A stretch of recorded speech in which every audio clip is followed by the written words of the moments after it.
There's a guy who is a lefty. I should say was a lefty. Then he did his own homework and changed his thinking and changed his life. I just started reading his new book, The Secret Knowledge, The Dismantling of American Culture. I've only read the first couple of chapters. When I usually come to you and say, I've only read a couple of chapters of a book, it's usually a sign of, and I'm not going to read more than a couple of chapters. If I wasn't launching GBTV tonight, I would have had this book finished by now. This guy, wildly, wickedly smart, major liberal. He wrote Glengarry Glen Ross, major force in Hollywood. And now he's reading von Mises and The Road to Serfdom. This is a guy who actually did his own homework. And I am proud to say he is here to speak the truth. The author of The Secret Knowledge. On with us now. David Mamet, Pulitzer Prize-winning author of Glengarry Glen Ross. David, you realize you will never win an award ever again in your life. Oh, that's okay. My good friend Sidney Lumet just died. I knew him very well. I did a movie with him, and he never got nominated for an Oscar, one of the great directors of all time. And he said it was because he lived in New York. He said, when I call a realtor in Beverly Hills, they'll nominate me for an Oscar. But he wanted to make movies in New York, so that's what he did. Small price to pay. So, David, what was it that first started to open your eyes? I think, a lot of things happen. It's like when you hear a word once you've never heard before, and you hear it 3 more times the same day. I began to be aware of the pervasive animus in the West against the state of Israel.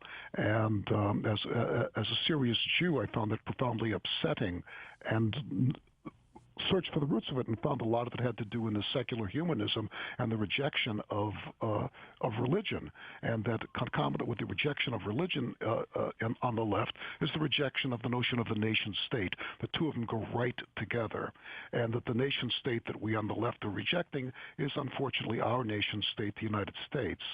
And the more I looked, the more I saw that the culture was being dismantled in the service of good ideas, and that we'd seen such behavior before and great success among the Nazis and among the communists. Listen, you paused for a second before you said that. Why? I did before. I don't know. Okay.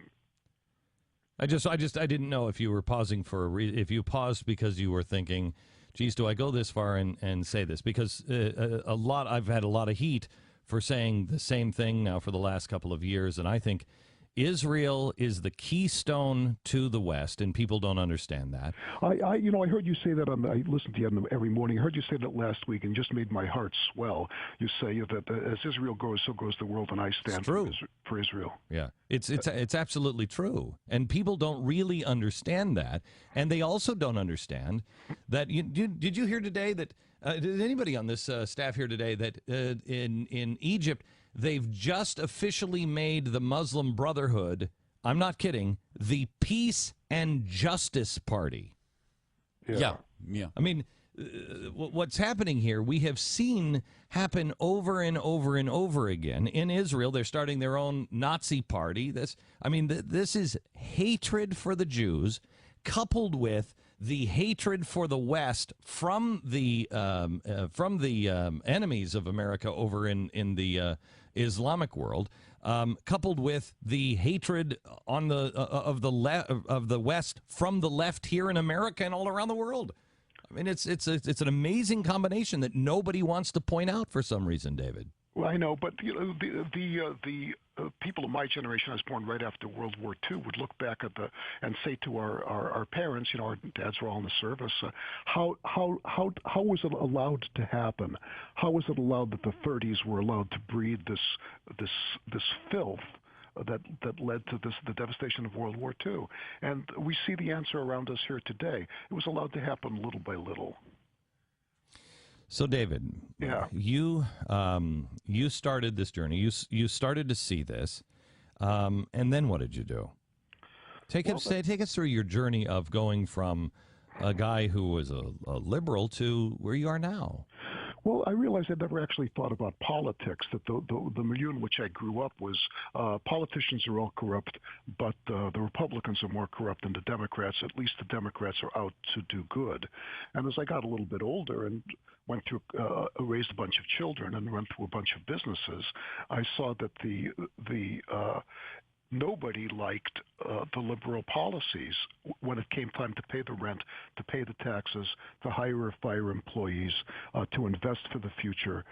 Nobody liked them. Everybody acted as a capitalist, and yet half the country voted for the continuation and the inflation of these policies, which they knew were destructive. So the question why fascinated me.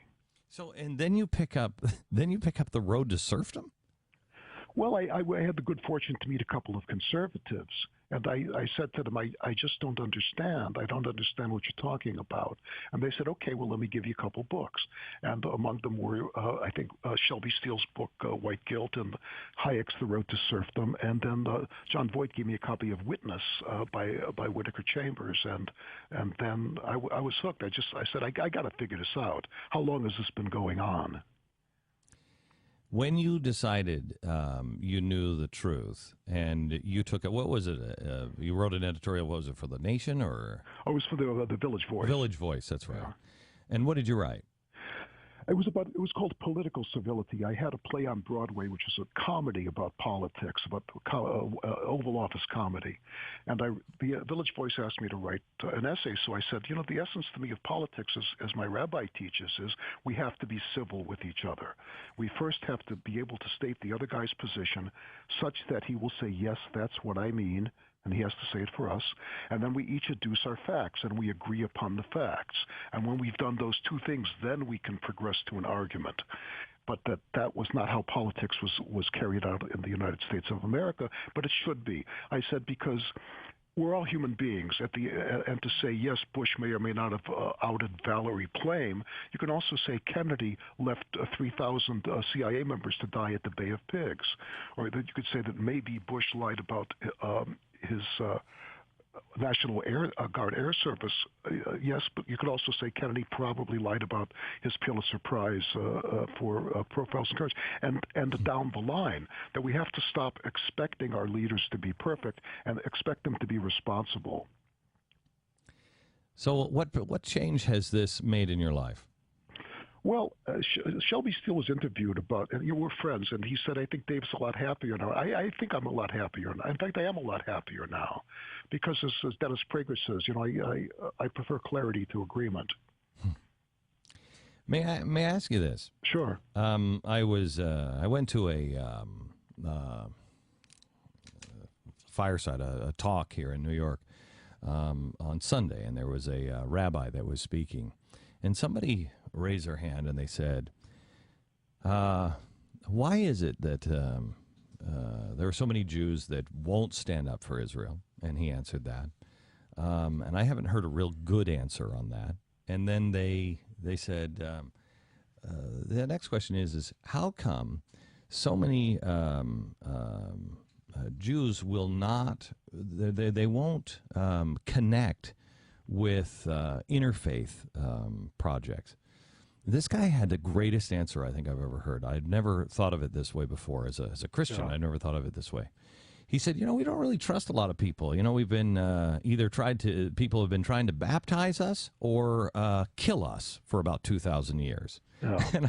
And I kind of, thought to myself, wow, yeah, that's good. And he said, when we can get to a point to where you can look at somebody of any faith and say, I'm not trying to convert you. I respect you and your relationship with God, and I don't need to baptize you or convert you or anything else. I respect you, and I stand with you not because of some end of times philosophy, but because it's the right thing to do for another human being. He said, I think we'll have a great conversation. I think that's one of the lowest bars to make a jump over that I've ever heard in my life. If we can't do that, we can't do anything. Would Well, you? I tell you what, I think the guy's full of it. I don't think Jews are frightened of that, and I think that it's so obvious that the American Christians and American Christian right, especially, are the best friends of the Jews, and the generosity of these two groups continues to astound me, and the whole idea that they just want to defend Israel because they know that if they don't, the Messiah won't come, is like saying, oh, you know what? That girl just wants to go to bed with me because she wants sexual satisfaction. It's absurd. I mean, here the Well, I believe that could be said about Congressman Wiener's relationships, but not all relationships. I mean, see, to me, Glenn, that's very much a tactic of the left, rather than to look at proposals and results, to question the other people's motives. Say, I've never, I've met a lot of Christians. I'm indebted to a lot of Christians for a lot of reasons, not the least of which is the support. Far in excess of American Jewish support of the state of Israel. God bless them. That's a courageous thing to do. And it's a moral and a good thing to do. Do you think that there are going to be people in Hollywood that are going to wake up pretty soon? Do you see anybody waking up? I mean, are the events of the day starting to compile and peel the scales off of people's eyes at all, or are they still dead asleep? No, they're dead asleep. Because look, it's like people said of the Nazis that the Nazis made everyone participate in atrocities, because once they participated in atrocities, they couldn't go back. They couldn't change their mind. And the left is not committing atrocities, but they're committing absurdities, and it creates the same group cohesion. That once you've been saying for 45 years, we need more regulation, we need more government, we need to alleviate poverty by raising taxes, there's too much waste, the earth is warming, et cetera, et cetera, et cetera.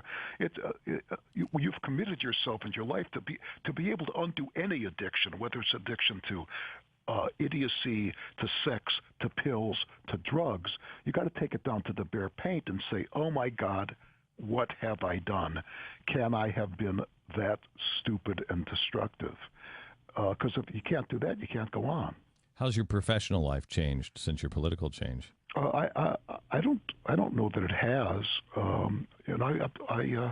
I'm working on 15 things at once. I'm doing plays and novels and books and movies and all of that stuff. All right. I want to take a real quick break. Do I have time? You know what? Let me do it here. I just want to ask you real quick about printing money, because you've read The Road to Serfdom, et cetera, et cetera. I mean, you know von Mises.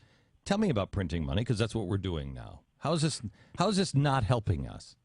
Well, it's just making everybody a little bit poorer. It's no different than the counterfeiters who used to shave gold.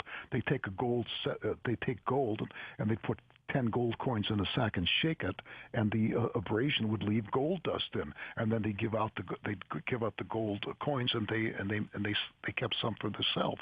The difference between the government and business is that business can't print money, and business doesn't have guns to make you pay taxes. So business has the capacity to go broke, and if they make enough bad decisions, they will go broke. Or if the technology supersedes them, doesn't matter how good the Erie Canal is, if the railroad comes in, you better get a new idea. But government can hold a gun to your head and say, give me more money for these failed programs, and if that's not sufficient, they'll just print money and make everybody a little bit poorer. And so that's what's happened to our country. David, I welcome you to the fight on the right. I think this is a fantastic book. A book that I am going to finish. The first couple of chapters were just outstanding, well written, and just very smart. The secret knowledge on the dismantling of American culture. A reformed liberal. Somebody who actually challenged and read and said, I'm going to find the information out for myself, and did. The